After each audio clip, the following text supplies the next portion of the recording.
And the famous story about you in that territory, which I guess Scott Hall has admitted, I heard him admit that he attacked you when you were sleeping. I guess it was due to a rib. Well, no, it wasn't a rib at all. What had happened was Dave Peterson, one of my best friends in life. He had we went and checked in the hotel room, and he went in. He had a mustache thing. If you ever knew who DJ Peterson, Dave Peterson, because he wrestled, AWA days and made it WWF too for a while. But he had Scott Hall has that mustache thing, had the curly hair.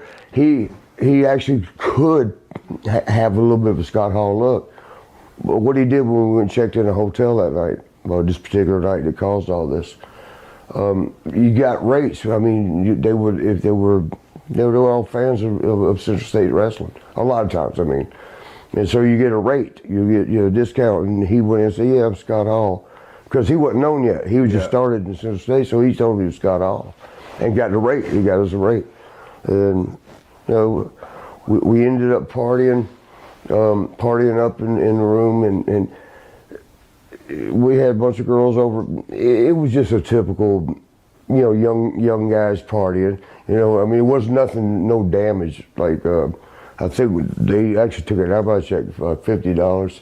I think a lamp had broke.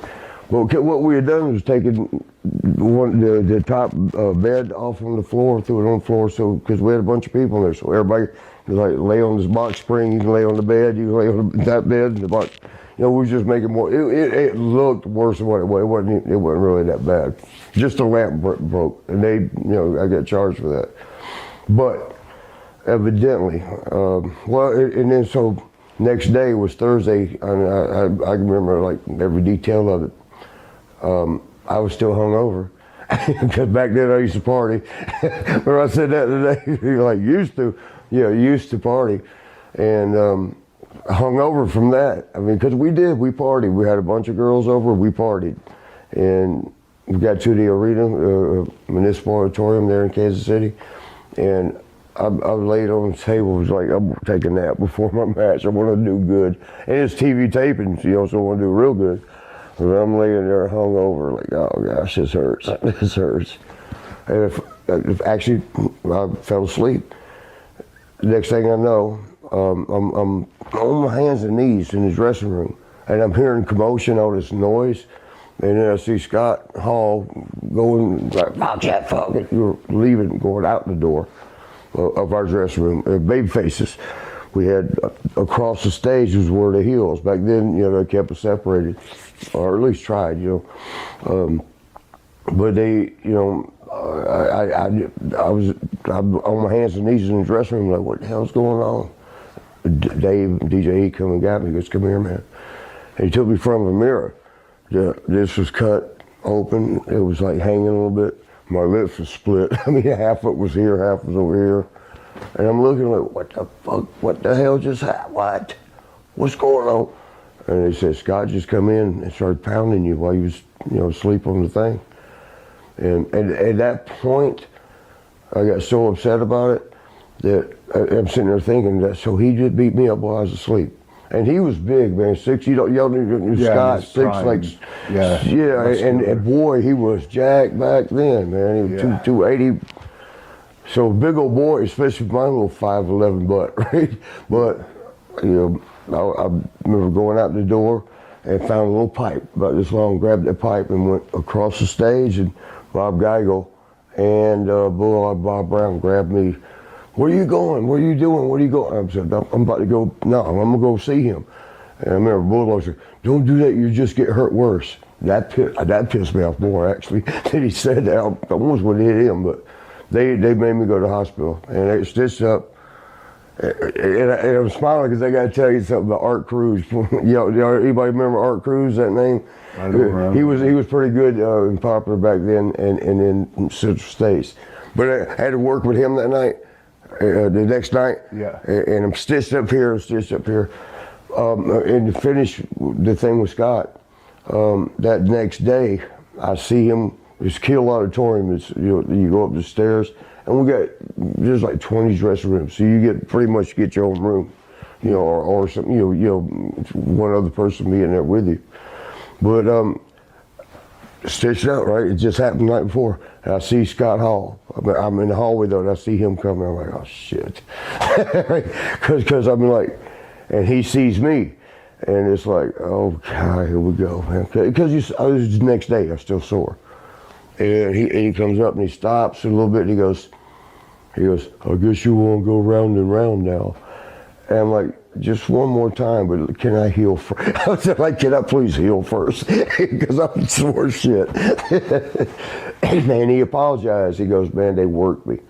He said Bulldog Bob Brown told him that Marty, they tore the room up and put your name on. First of all, it wasn't even me to sign in, but Bulldog told Scott, said, yeah, he needs to get, you need to let him know he ain't gonna do this no more.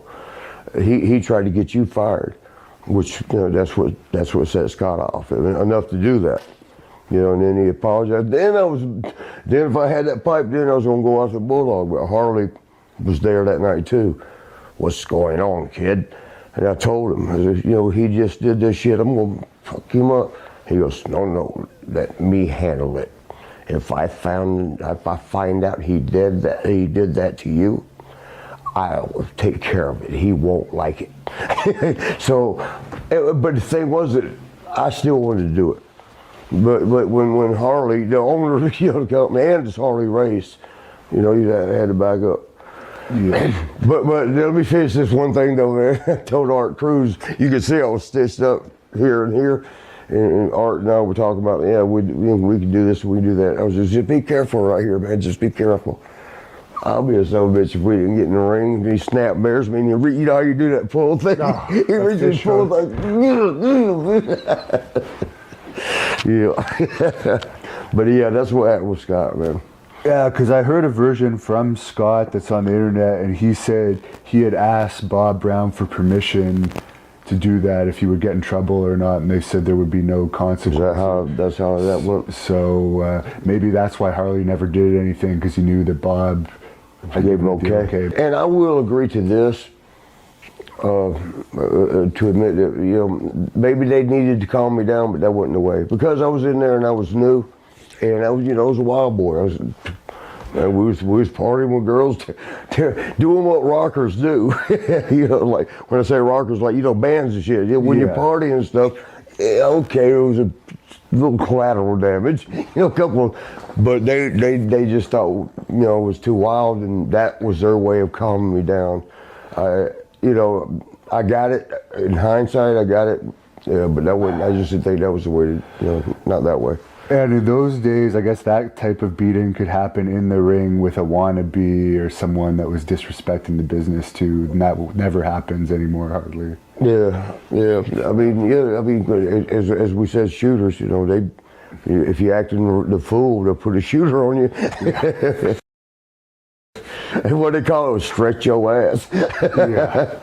But probably with your boxing background in amateur wrestling, it would have been more of a fair fight if you had known he was coming at you rather than... I'm pretty sure, and I got better martial arts as I went on, because I did a lot of training through my wrestling career.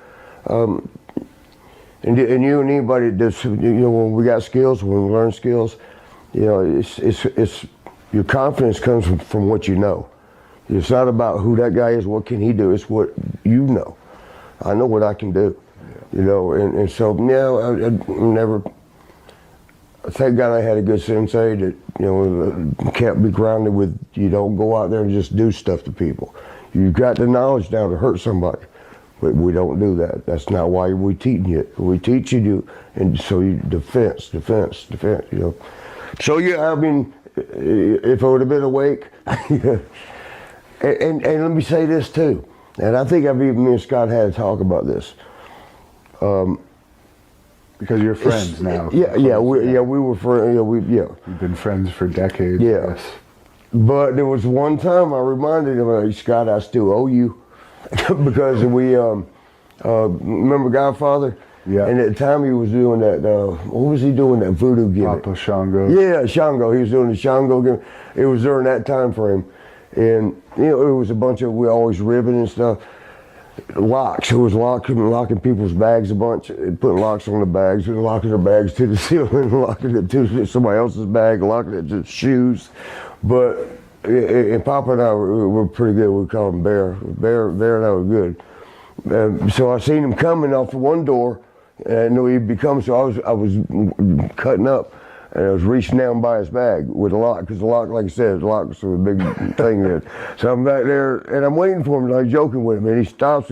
As he walks by, he stops. He goes, "Money, you better not." And he's supposed to be a bona fide badass too, you know.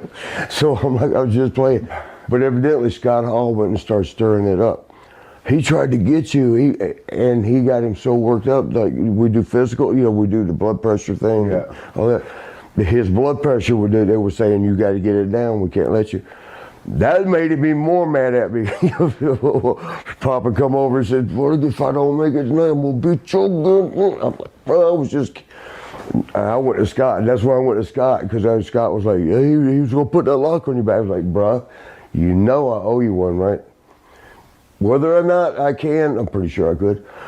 Whether or not I can or not, I still owe you. Because that's a hard thing. An ass whooping like that, ass whooping, first of all, is hard to handle.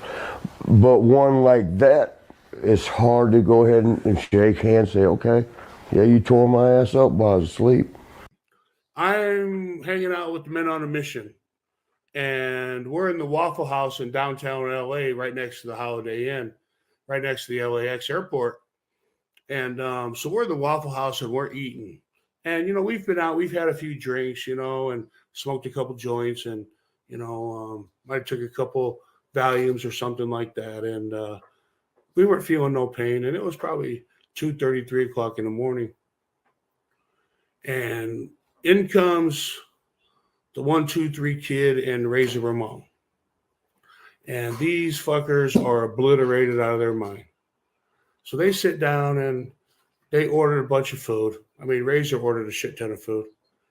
And they had been taking somas all night, which are clisoprodals, which they don't really fucking hit you until you eat something.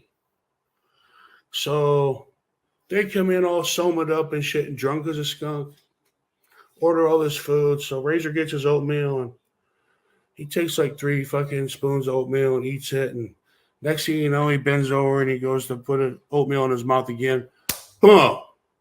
Face first, right in this fucking bowl of oatmeal. And so me and Men on a Mission look at each other like, whoa, fuck, we're not going to save him. And we all three looked at the 1, 2, 3 kid and like, we're not going to fucking save him. If you don't save him, he's going to fucking die in his oatmeal. And so Sean Waltman grabs fucking Razor by his hair and pulls him up. And all you can see is fucking oatmeal everywhere, up his nostrils, in his eyes, in his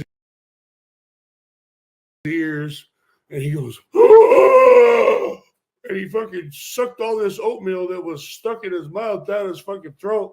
And it almost had to give him a Heimlich, right? But he almost died in his fucking oatmeal. Now, how did the backstage environment change in WCW from when you first got there to when Nitro really took off and it became a major company?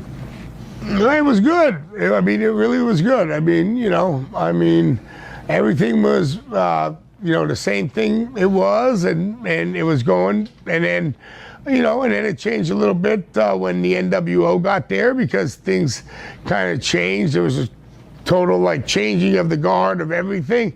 So, it was hard to handle, and then SAG got hurt after that, so I wasn't there much longer. What was that whole thing about? I heard Kevin Nash's version of it actually, but I haven't heard your guys' version of it. SAG got hit. I don't think Scott did it on purpose. SAG might have thought, it was on purpose because I wasn't the one getting hit. It was a issue where, it was all done before cameras were even coming on. So he really didn't even have to get hit that hard. So when he got hit, it cracked a couple of his vertebrae in the back of his neck. And, from then on, and SAG came back, and he was there with Kevin Sullivan, and Kevin Nash and Scott were there and they were laughing, but I don't think they were laughing about that. And then Sag took it because he had a big egg on, I mean, his neck, there was big, goose egg, like a softball back with it. So Sag didn't know how to take it. Like, did they do that on purpose? So that kind of stirred it up. And then after that, everything was calmed down until they put us back on the road again where we weren't supposed to wrestle. So that situation was totally WCW's fault. Even WCW, if you wouldn't had to just walk up to Kevin Nash or Scott Hall, these frickin' Division III basketball players that are now pro wrestlers, and just not, if their arrogance and everything went away, they would have got the shit beat out of them. If not by some people, by me. I'll tell you that. I would beat the fuck out of both of them. But here's my point, is if you do, you're going to lose your job. You're on a $150,000 guarantee. It's free money. And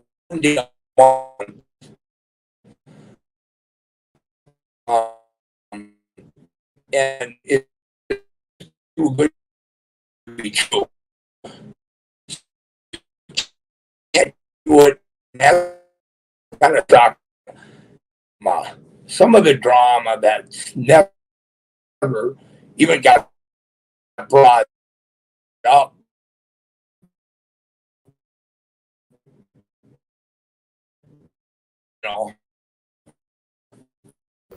Told me a while ago to next I talked to you about how some conversation you had with and Scott and I are cool too, and my conversation with Scott went a lot better than the conversation with Jake, but he had made some songs. I don't know if he was under the influence or something, or he was drunk, I don't know, but that Davey and Lex Luger were jobbers, and then I think my mom had made a post or like something like on Twitter, and then, like I said, these jabronis on these Mark websites, they post, Diana Hart and Scott Hall, they have words on Twitter and blah, blah, blah. So I messaged Scott about it, and then the message, when like a private message, because I follow him, and then it said that the message couldn't be delivered. So I don't know if he muted me or he blocked me, but I just said, hey, what's up, man? And then I talked to him, and then he explained to me that he said that him and Davey, they used to rib each other, and he would say, Davey, you'd be nothing without Lex, because you're a jobber, and then he'd go, Razor, you'd be nothing without the kid, you need the kid, because you're a jobber, and they'd go back and forth. And I said, okay, that's cool, man, just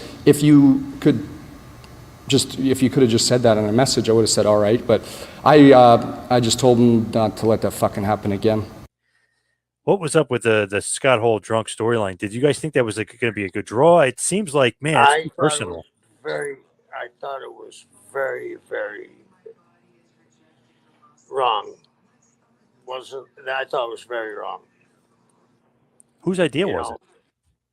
I think it was Scott's. Wow. Yeah.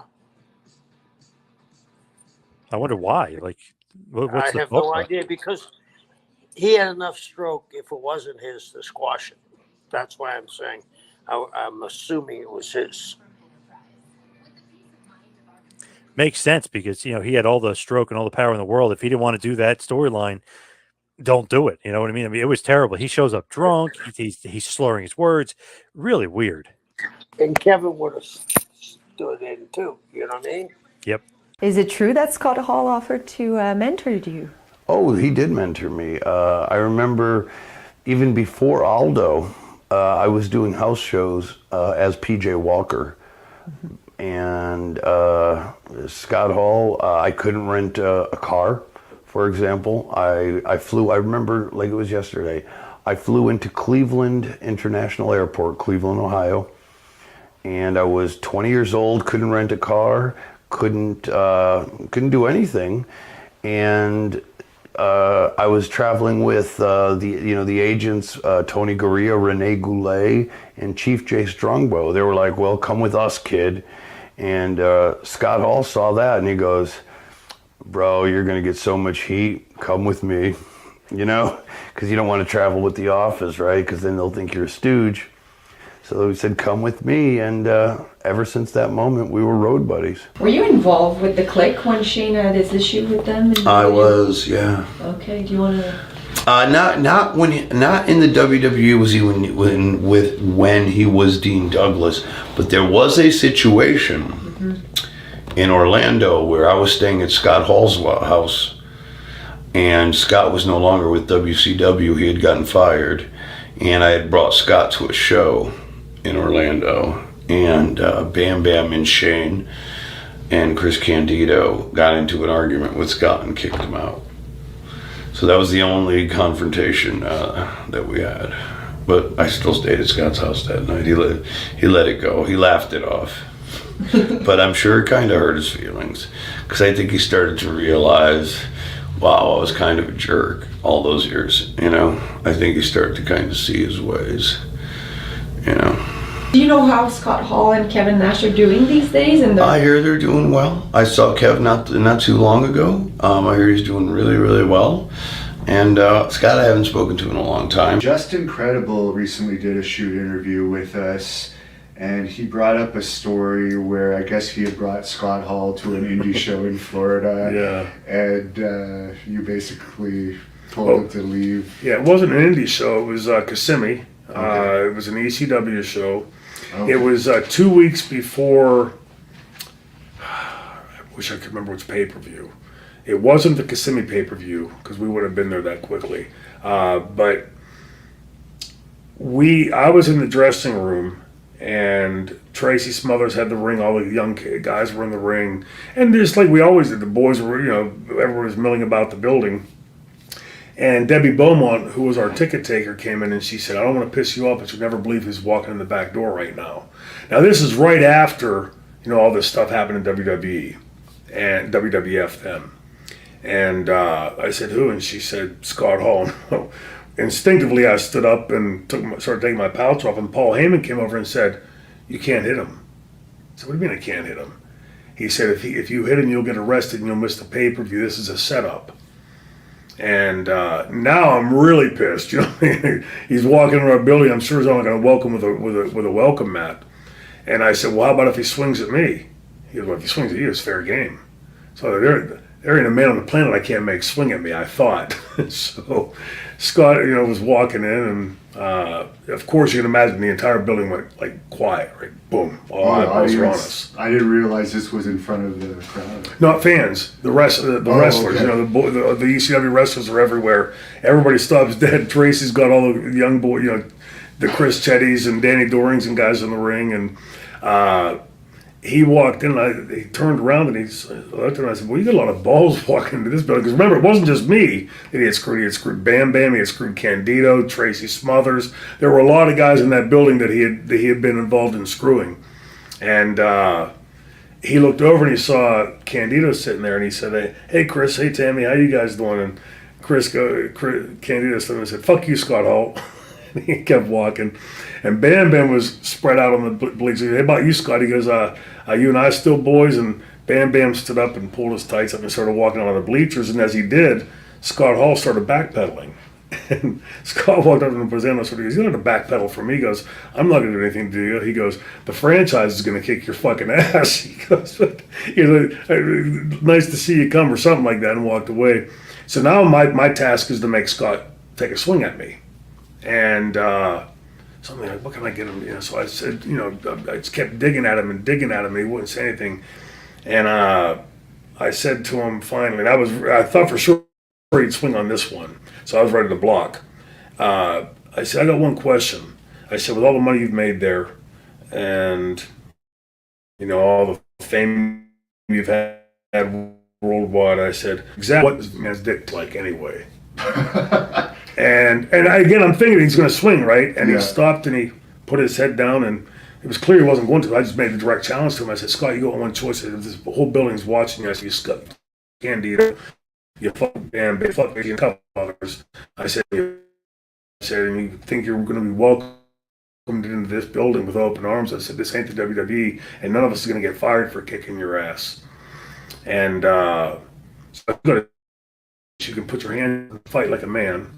You can put your tail between your legs and walk the fuck out of here like a pussy. again, thinking he's going to throw any second. And he looked around for a second, and he turned around and walked out.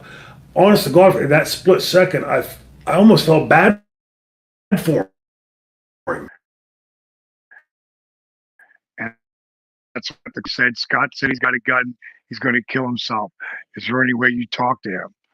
I said, of course I'd talk to him. And I called him. I never had him answer his phone ever in the last 10 years when I called. And he answered the phone, and he was just annihilated. And then me and Jake talked to him. And he said he was going to come up. And it took a month for him to come, but he came. And again, Scott Hall, really, if you go back and look at my career, I created what the Diamond Stud looked like, changing Scott's hair, getting rid of his mustache, growing the 5 o'clock shadow. That's where that was all the, but that's everything that Razor Ramon was. And it was like it built that character. The toothpick too. Didn't you come up with the toothpick? Yes. It's so funny. It shows you the way God or fate works, whatever you want to believe. We were leaving the Waffle House, and I grabbed the toothpick for both of us, and I had it in my mouth. I was just thinking about our promo, and I look at Scotty and go, I got an idea. When we get to the promo, we get to the end, we take the toothpicks out, and we flick them to the camera. And while I was cutting the promo with the toothpick in my mouth, it fell out. And I was like, no. But it was really perfect because it would become, Scott's calling card. And he flicked it in the camera, and the bad guy was born. I mean, all the promos that he would cut in WWE, he did in my 62 pink Cadillac convertible, going down the road, smoking a joint. Because Scott Hall didn't even drink back then, but he loved his herb. He was smoking a joint and doing Scarface. Like, that's where the whole character comes from, which is pretty amazing when you think about that. And then he took it to WWE, became a monster star, and then he came back. And as we all know, who are wrestling fans of the Monday Night Wars, they went through, NWO went through everybody. He kept building people and going through everyone. The only one they didn't go through was me. And that wasn't set up by design. I wasn't a top guy. And I really wanted to be number 3, but it wouldn't have meant anything. It needed to be Hogan. And by the time they got to 6, I came up with the idea. They asked me, and I turned them down. And then you asked me again, and I, because we had a real relationship. I tag team with Kevin Nash. In Kevin Nash's Hall of Fame speech, he said, I owe my beachfront home to Dally because there's many times I wanted to quit. And I would say, big man, don't let them beat you. You're going to be one of the biggest stars in the world. And look what happened. And, so I came up with the idea of me dropping the NWO, and think about that. No one had touched the NWO in over a year. And I'm the first guy to drop them and take off through the crowd. I came up with the idea. They agreed to it immediately. And then they talked Eric Bischoff into it. So Scott Hall was very pivotal in my success because I was hovering at the bottom of the middle of the card. And I was a heel, and Scotty would tell everybody he's a baby face. He's a babe. Listen to the people. They don't want to boo him. They want to cheer him. And they loved it when I turned because it gave them somebody to beat up. You've been close with Scott Hall, I guess, over the past few years. How's he doing? And Up and down, man. You know, that's the way it works for us. You know, Scott's done real well for long periods of time, and then just when you think he's got it nipped in the bud, something else will happen. But that's the way it is with us, man. When I first went into Dallas, I struggled in the beginning. Scott did not struggle in the beginning. He nailed it off the get-go. But then 2 years later, he started struggling. So I just hope that both of us are able to pull through. First time I saw him was supposed to be in Dothan, Alabama. And I started on this trip down with Robert Fuller and Jimmy Golden. And Robert was the booker. And, you know, Robert had a tendency to do some of the chemicals a little bit. So we left for the trip, and he's pulling his hair out. Yeah. He's higher than a kite. So we pull up in front of where we go in Dothan, and he says, "Dutch man, wait talk. I'm gonna need some help from you tonight. Can you figure out a way to get Scott Hall over tonight as his first night?" And he laughed. He just took off. I said, "Yeah, Rob, don't worry about it." He took off. But now I learned a long time ago, never let talent cause their own finishes, because you don't know what they're going to call. So Right. what Robert was telling me, he said, "Hey, I trust you to help get this guy over." I said, "Okay." So I knew Scott Hall was a big guy, and he was about 260. I think he was more than that. He's probably 275, maybe. Definitely. But so all of a sudden, Robert disappears, and we got there about 7:30. And Robert was the booker. He's supposed to be doing the booker job, not me. So I said, "Where's Robert?" 7:45, no Robert. 10 to 8, no Robert. 8 o'clock, no Robert. 10 after 8, no Robert. I went, "We're gonna start at 8:30." And he's not in there. No finishes were done. And Jimmy come up to him and he said, "Well, I guess we want to hand out some of these finishes." And we knew what they were. So we just said, Robert's somewhere. He'll be back in a minute. And we didn't know where Robert was. So I look out, but I had looked out in the hallway earlier, and I saw Scott go up the stairs somewhere. I didn't know where. So as it turned out, Robert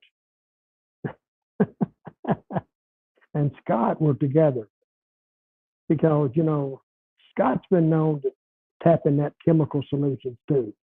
Right. So they were together before the match started.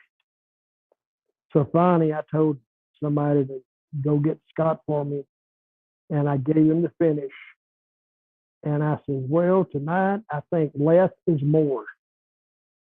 So we did this finish to where I got in the ring first. Hell of a house.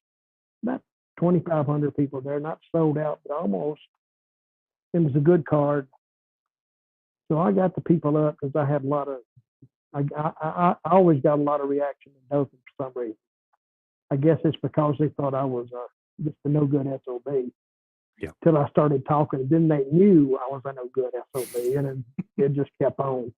So they didn't have to think anymore. So I got a ring and got them going. Here comes Scott Hall. "Ladies and gentlemen, making his first appearance in Dothan, Alabama, blah, blah, blah, Scott Hall." And he come down, and people, they stood up. Good looking guy. They said, "What the hell?" And he got the ring, and I'm saying, "Yeah, I'm going to teach you, blah, blah, blah." And we did a little histrionics there. The bell rung, ding, ding, ding. And I turned to holler at somebody ringside. He just running behind me and cradled me back, 1, 2, 3. In about 5 seconds or 6 seconds. And the crowd exploded. So he got out of the ring, and I went, I'm pitching a fit and, you know, doing my damn hissy fit. And I grabbed the mic. I said, "Not fair. That's not fair. I wasn't ready." Right. And people all over me. I said, "You can never do it again, Scott Hall, or whatever your name is. You'll never do it again, blah, blah, blah. Let's restart the match. Referee, get in here." And the referee was going like, "What the hell is that? Well, let's go." And we rang the bell again. He hopped in. I jumped on him. I shot him in for a clothesline. He ducked on it, turned around, small package me again, 1, 2, 3, in about 15 seconds. Now he's won 2 falls in a row in about 30 seconds. The people are nuts. What the hell? Now he's over. He's over like a son of a gun. And then to get him back in the ring the third time, because you know you got to do it in 3. Yep. I promised him $5,000 if he could do it again. And here he come again, and I got on him. Then he started to come back, boom, boom, and the people, wah, wah. And then Robert and Jimmy hit the ring, and we kind of triple teamed him in a second. And then the 2 guys, I think it was the Nightmares, they hit, and that's who Robert and Jimmy were going to have their matches with. So we just left that match and went right into the main event. But when they left that night, they had never seen that finish. And somebody asked me, where did you see that finish? I said, I'd have never seen that finish. I said, hell, I just made it up. Because I think, because he's a big guy, I didn't know him. I never worked with him. I didn't know if he was tough or, hell, I could have got hurt or whatever. But as it was, less is more. Yep. And when I did that, he was over. He was over from then on out. Not sure if you wrestled Scott Hall in Florida or later on in WWE, but how were those matches and how did you get along with him outside the ring? Oh, they were good. I never had a problem with Scott outside the ring. You know, Scott was a great guy. You know, he wasn't no different than most of all the other guys. You know, I don't got to tell you, Hannibal, when you get that much testosterone and you're on the road more than you see your family, okay, stuff happens. You know, there's the ribs, how severe the ribs sometimes are different. But Scott was a great guy. He was a good guy that had some issues, you know, that caught up with him and everything. And he was a great loss to pro wrestling. He was very talented, you know. He was very, you know, him and all the guys part of that Minnesota clique up there, I mean, we're very, very close. You know what I'm saying? Kurt Hennig and him were almost like inseparable a lot of times. You know what I'm saying? And a lot of people say they're not as hard as they were been talking about him, but he's a good guy, man. He's a very, very good guy. You know, just sometimes, you know, shit happens on the road and you're affected by outside forces. And thoughts on the passing of Scott Hall? You know, anytime, especially a guy like Scott Hall, because I've known Scott for a long time as well, and especially when he came into Alabama. But I met Scott, gosh, I'm trying to think of the first time. I went to Germany for Otto Wands for a week in Bremen, Germany to work a match with Stephen Wright. And Scott came out to the ring with me after the show, went to eat in his caravan. And it's sad when anyone passes away like that, but it's even sadder to me when a guy who could be very misunderstood, but who was always playing with people, messing with people, and poking the bear, you know, falls on hard times. And the stories I've heard about falling, breaking his hip, and then staying in his house, 3 or 4 days alone? How does that? Yeah, that just was heartbreaking to me too. And then the circumstances after the blood clot goes into your heart. I was very sad, but it's happened way too soon. Everybody goes through it in life. Everybody's going to meet their ending one way or another. And Scott could be very polarizing at times, but that's for the people who didn't know him. My thoughts on the passing was very sad. I'm sorry to see him go. I'm sorry he doesn't have more time on Earth. Didn't have more time on Earth to even inspire or suggest, give advice to the guys coming up now, because that's what we really do. Once we're done with our career, some guys find it to do it, let me say, more organized and more consistently in a coaching way. But everybody's the coach once they stop wrestling or get on in age in one way or another, whether you want to or not. Because if one person was inspired by you and they come up and ask you for some advice, I don't think there's one guy I've ever met, at least in my age bracket, who didn't offer at least something that you can take away. And again, I liken it to mining for gold and going to someone and they may just give you a few rocks. And then you may go to someone and they may say one thing. They may say one thing, and that's that nugget of gold you've been looking for. Again, having lunch yesterday, we were talking, Casey and I were talking, and I don't even know how we got on this topic. And I can't even talk about the topic right now. But he said, I'm going to steal that. Do you mind? I said, by all means, take it. It's yours. So, just talking and conversation, that's where a lot of that stuff comes from. In fact, that's where the majority of that stuff comes from. And Scott Hall was dynamic and pretty damn good at coming up with stuff that you wouldn't think about. And the way he would say it would make it react or make it resonate, not react. Make it resonate with whoever they were talking to, and that was a fun thing about Scott. He knew how to tell stories. He understood. Sometimes he'll start with a nice little story, and as it goes along, he's poking you to get a reaction because he's seeing how to push the buttons. And by the end of the story, he's looking at you laughing. Said, "I owned you. You were right in the palm of my hand the whole time."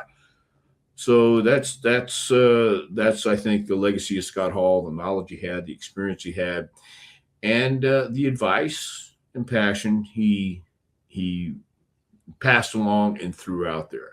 He was a bona fide star. I don't think anybody would going to argue with that. He was part of the a huge element in making the Attitude Era happen. And then whether you say he changed the business or not, for good or worse, he did. You had some matches with Scott Hall. What was he like? Oh, he's great. He basically got me paid in WCW. He got me paid. He would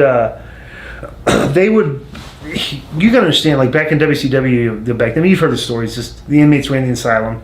Yeah. They would give Scott something to do that night, and Scott used to like to use Louis Piccoli. Okay, is like because Scott was smart, because Scott didn't want to take all the bumps.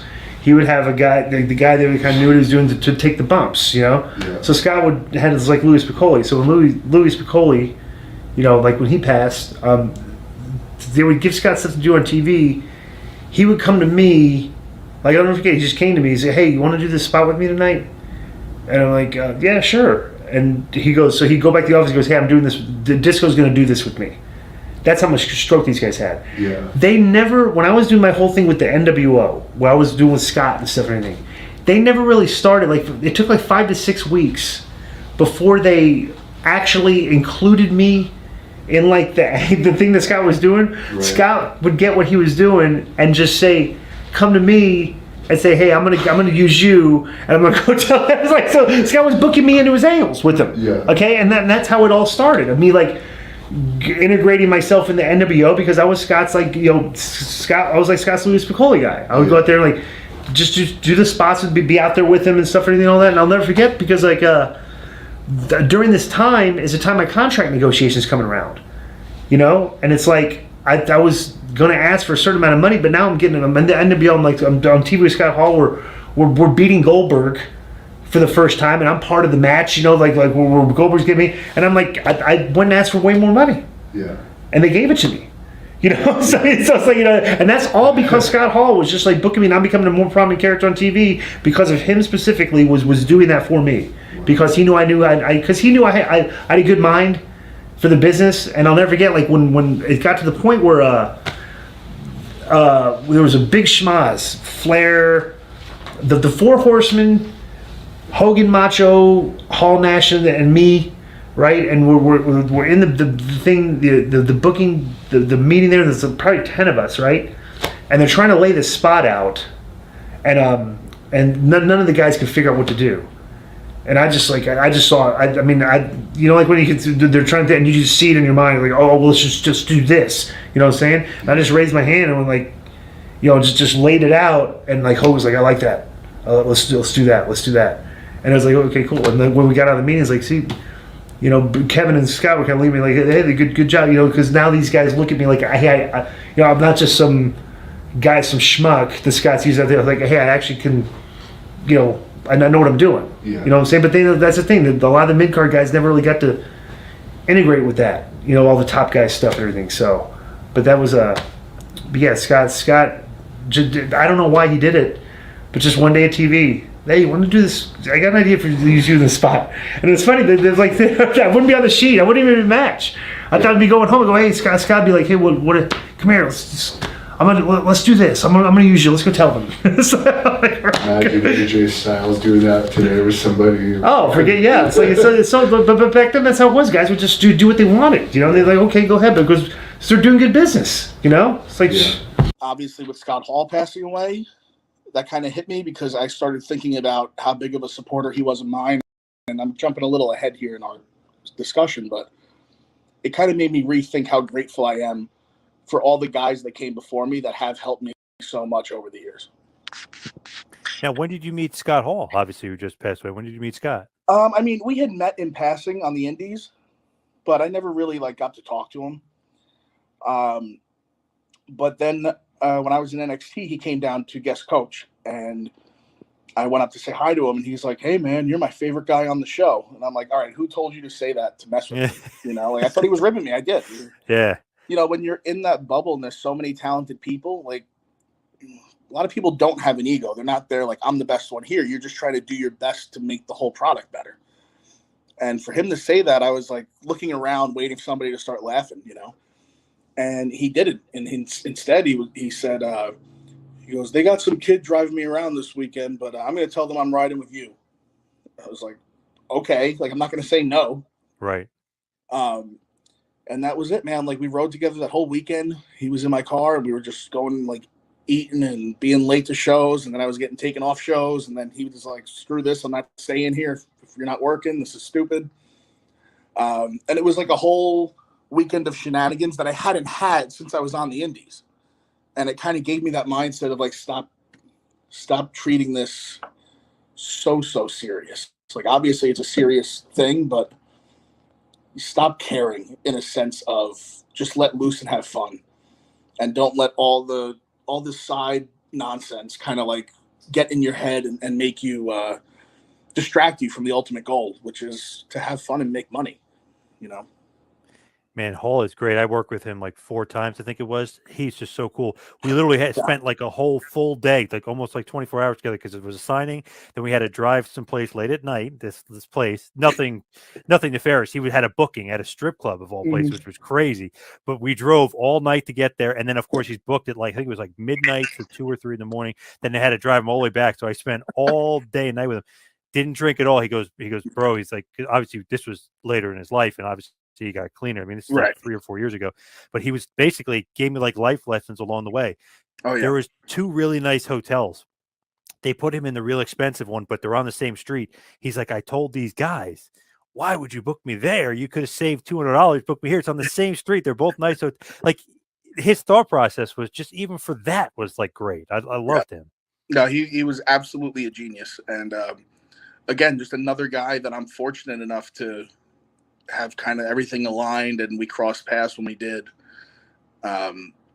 Just what a guy, and a huge loss for the business. Absolutely. But you also had an incident with Scott Hall, didn't you, where he slapped you in a match? Yeah, fucking prick.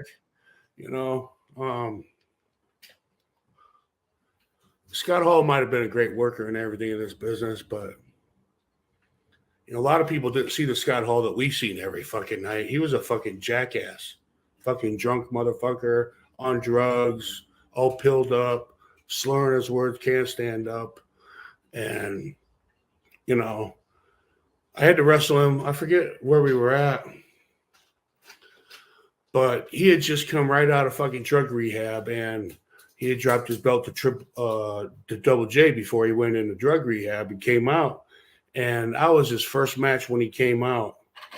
And I was still undefeated at the time. And this was actually my first loss on record was to Razor Ramon in a count out. So he was beating me up. The finish was he was on top of me. Boom, boom, boom. Turned his back to me. The roadie come down, starts shining the fucking belt. Distracted fucking Razor. Roadie had his attention. Razor turned his back on me. I get behind him, do the fucking Mantar fucking shuffle, charge him, boom. He sidesteps, throws me over the top. I hit the roadie, boom, down for the count. I don't make it back up. That was my first loss. But in the match, he called the fucking spot. So I'll do whatever you want to do. I'm just that kind of guy. I'll do whatever you want to do. I just want whatever you do to fucking be realistic. And so we went out there and we called this original spot where I go to lock up, boom, he ducks it, boom, ducks it again. Lock up, boom, ducks that, ducks the fucking clothesline, spin around, boom. He open slaps me and throws his fucking toothpick in my fucking face. And his buddy Diesel talks about this. He's talked about this many times on different podcasts around. Might even have been on your podcast. And he said that he's back in the back. Diesel's telling the story. He says, I'm back in the back watching the monitor, watching Scott Hall wrestle fucking Mantar. And he said he did this spot. And he says he open hands slapped him. He said he slapped the fucking spit out of his mouth. To listen to Diesel tell it, he knocked the fucking shit out of me. And knocked me out for the way fucking Diesel told the fucking story. But what really happened was Scott Hall took a fucking liberty, tried to knock my fucking teeth out, couldn't. I shook it off, and then took his fucking head off. You know, when we got in the back, I waited for that motherfucker to come through the curtain. I got right in his fucking face. We start pushing his fucking shove in. Agents were fucking pulling us apart. I said, fuck you, you fucking piece of shit, punk ass motherfucker. Do that shit right now, motherfucker. I'll knock you out.